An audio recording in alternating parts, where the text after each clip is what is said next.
Good morning. എല്ലാവർക്കും നമസ്കാരം. മൗനരാഗത്തിന്റെ ഇന്നത്തെ വിശേഷത്തിലേക്ക് എല്ലാ കൂട്ടുകാർക്കും സ്വാഗതം. ആശുപത്രിയിൽ നമ്മുടെ രാഹുലും അതുപോലെ തന്നെ ശാരിയും കൂടി അങ്ങ് ഏറ്റുമുട്ടുകയാണ്. അതെ ശാരി, ഞാനിപ്പം എൻ്റെ മരുമോന്റെ അടുത്താ തനിച്ച് സംസാരിക്കണമെന്ന് പറഞ്ഞത്. അല്ലാതെ നീ പറയുന്ന തോന്നിവാസങ്ങളൊന്നും കേൾക്കേണ്ട ആവശ്യം എനിക്കില്ല എന്ന് പറഞ്ഞു. അങ്ങനെ നമ്മുടെ മനു ആണെങ്കിലോ ഇവര് തമ്മിൽ ഒരു വഴക്കുണ്ടാവണ്ട എന്നൊക്കെ വിചാരിച്ചുകൊണ്ട് ദേ അമ്മ ഒരു പ്രശ്നം ഉണ്ടാക്കണ്ട, അച്ഛനിപ്പോൾ എന്നോട് സംസാരിക്കണമെന്നല്ലേ പറഞ്ഞുള്ളൂ, ഞാൻ അച്ഛനോട് ഒപ്പം പോയിക്കോളാം. അങ്ങനെ അവര് രണ്ടുപേരും കൂടി അവിടെ നിന്ന് അങ്ങ് പോവാണ്. ഈ സമയത്താണെങ്കിൽ നമ്മുടെ സരയുവിന് ചില സംശയങ്ങൾ വന്നു. എന്താ അമ്മ പ്രശ്നം? അമ്മ എന്തിനാ ഇപ്പോഴും അച്ഛനെ ഇങ്ങനെ കടിച്ചു കീറാൻ ചെല്ലുന്നത്? ഒന്നുമില്ലേലും അച്ഛന് വയ്യാത്തതല്ലേ എന്ന് അമ്മ ചിന്തിക്കണ്ടേന്ന് ചോദിക്കുക. മോളെ, നീ എന്തറിഞ്ഞിട്ടാ ഞാൻ ഇങ്ങനെയൊക്കെ പ്രതികരിക്കുന്നുണ്ടെങ്കിൽ അച്ഛൻ്റെ ചില കാര്യങ്ങളൊക്കെ ഞാൻ മനസ്സിലാക്കിയിട്ട് തന്നെയാണ്. പിന്നെ നീയും അതുപോലെ തന്നെ നിന്റെ അച്ഛനും ഒന്നും പറയുന്ന പോലെയൊന്നും അല്ല. സേനൻ ഇയാളെക്കാട്ടിലും ഒരുപാട് നല്ലവനാണ്. എല്ലാരെയും പറ്റിച്ചും ചതിച്ചും ഒക്കെ ജീവിക്കുന്നത് ആ പോയ മനുഷ്യനാണ്. അന്ന് ആ കാര്യങ്ങളൊക്കെ അറിഞ്ഞതിന് ശേഷം അയാളുടെ തലമണ്ട അടിച്ച് പൊട്ടിക്കുക മാത്രമേ ഞാൻ ചെയ്തുള്ളൂ. അന്ന് കുറച്ച് ചോര പോയി, അതല്ലാതെ ഞാൻ അയാളെ ഒന്നും ചെയ്തിട്ടില്ല. ഇനി എപ്പോഴാണോ എനിക്ക് കലി കയറുന്നത് ആ സമയം ഞാൻ തന്നെ അയാളെ തീർത്ത് കളയുമെന്ന് പറയുക. അമ്മയുടെ മാറ്റങ്ങളൊക്കെ കാണുമ്പോൾ നമ്മുടെ സരയൂനാണെങ്കിലോ ഇതെന്താ ഇവിടെ സംഭവിക്കുന്നത്?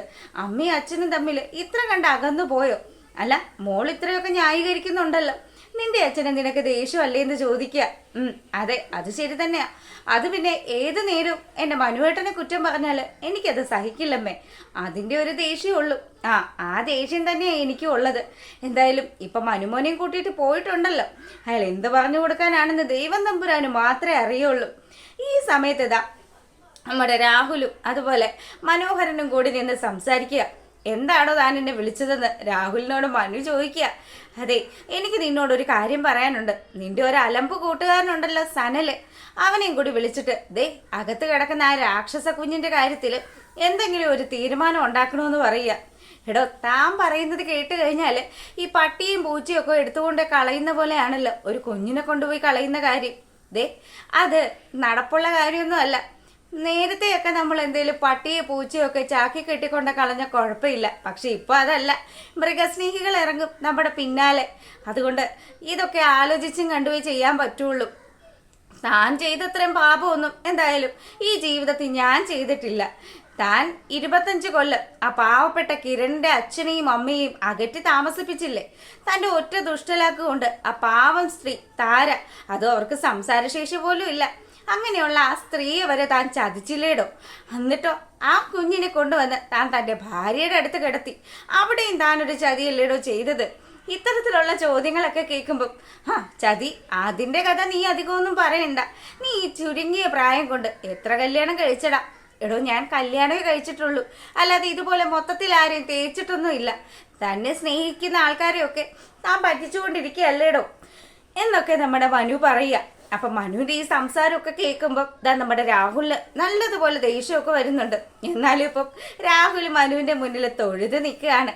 അങ്ങനെ ആ സീനും കഴിഞ്ഞു. പിന്നീടാണെങ്കിലോ നമ്മുടെ പ്രകാശനും അതുപോലെ തന്നെ കൂട്ടുകാരും ഒക്കെ കൂടി അവിടെ ഇരുന്ന് ഭയങ്കര വെള്ളമടിയും കാര്യങ്ങളും ഒക്കെയാണ്. അപ്പൊ പ്രകാശൻ പറഞ്ഞു, അതെ ഇതൊന്നും അങ്ങ് വൈബാക്കണ്ടേ, നമുക്ക് എല്ലാവർക്കും ഒന്ന് അടിച്ചു പൊളിച്ചാലോ.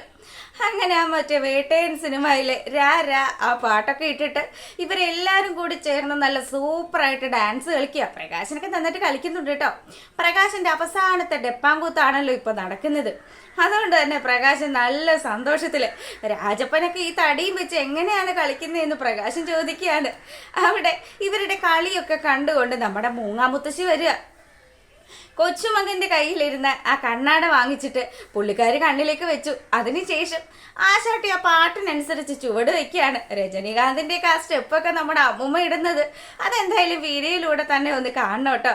അതിനുശേഷം എല്ലാവരും കൂടി ഒരു സെൽഫിയൊക്കെ എടുത്തു. പിന്നീടാണെങ്കിലും പിറ്റേ ദിവസം രാവിലെ ആയപ്പോൾ നമ്മുടെ പ്രകാശൻ ക്ഷേത്രത്തിൽ എത്തിയിരിക്കുകയാണ്.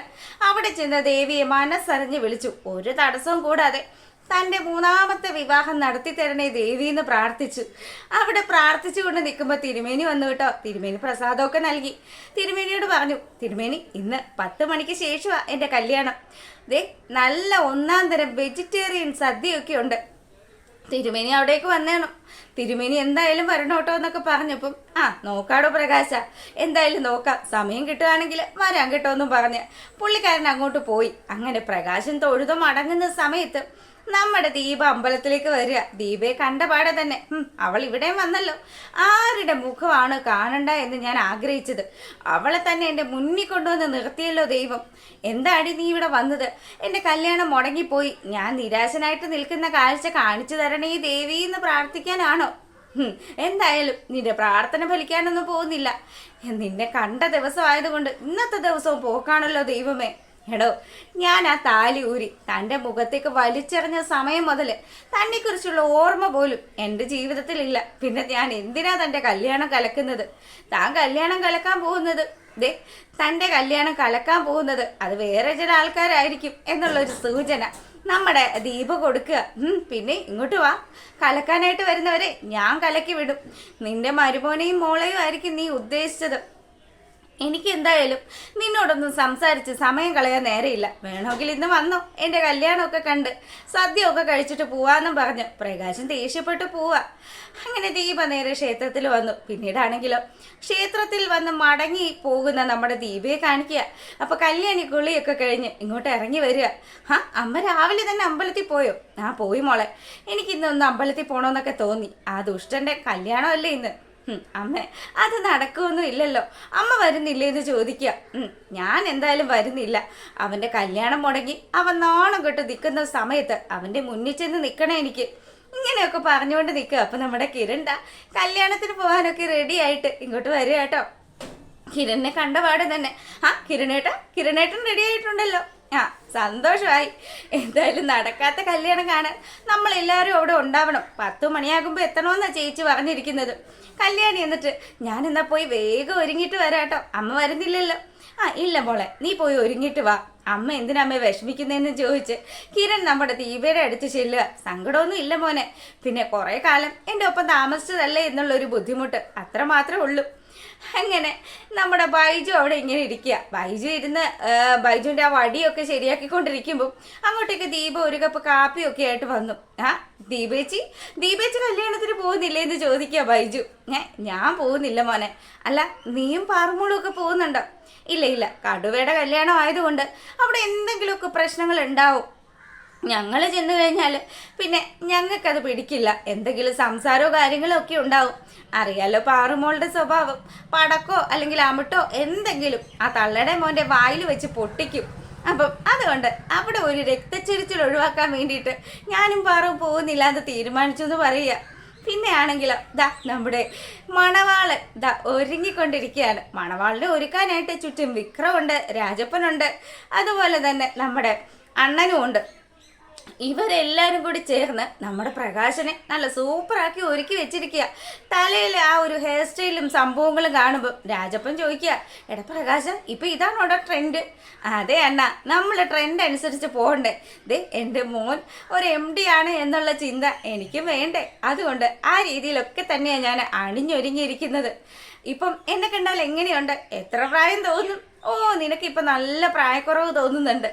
എന്തായാലും നിന്റെ ജീവിതം രക്ഷപ്പെട്ടല്ലോ. ഇന്നത്തോടു കൂടി നീ കോടീശ്വരനാകുമല്ലോ.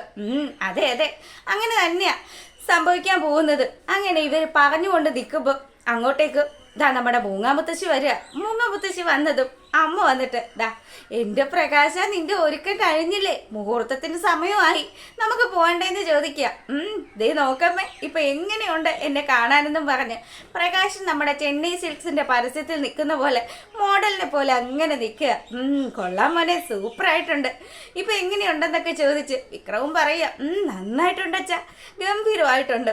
അങ്ങനെ പ്രകാശ് നടക്കാത്ത കെട്ടിന് വേണ്ടിയിട്ട് ഒരുങ്ങിക്കെട്ടി പോകുന്നത് കാണിക്കുക. അത്തരത്തിലുള്ള ഒരു ഗംഭീരമായിട്ടുള്ള വിശേഷമാണ് ഇത് നടക്കുന്നത്. അപ്പോൾ എന്തായാലും കാത്തിരുന്ന് കാണാം. ഇറങ്ങാൻ തുടങ്ങുന്ന സമയത്തുകൂടി നമ്മുടെ പ്രകാശൻ ഒരു 1.5 സെൽഫിയൊക്കെ എടുക്കുന്നുണ്ട്. ഈ കാര്യങ്ങളൊക്കെ കാണിച്ചുകൊണ്ടാണ് ഇന്നത്തെ വിശേഷം വന്നിരിക്കുന്നത്. അപ്പോൾ എല്ലാവർക്കും ഇഷ്ടപ്പെട്ടിട്ടുണ്ടെങ്കിൽ ഒന്ന് ലൈക്ക് ചെയ്തേക്കണം. സബ്സ്ക്രൈബ് ചെയ്യാത്ത കൂട്ടുകാരൊക്കെ ഒന്ന് സബ്സ്ക്രൈബ് ചെയ്തോട്ട് സപ്പോർട്ട് ചെയ്യണം കേട്ടോ. അപ്പോൾ ഓക്കെ, താങ്ക്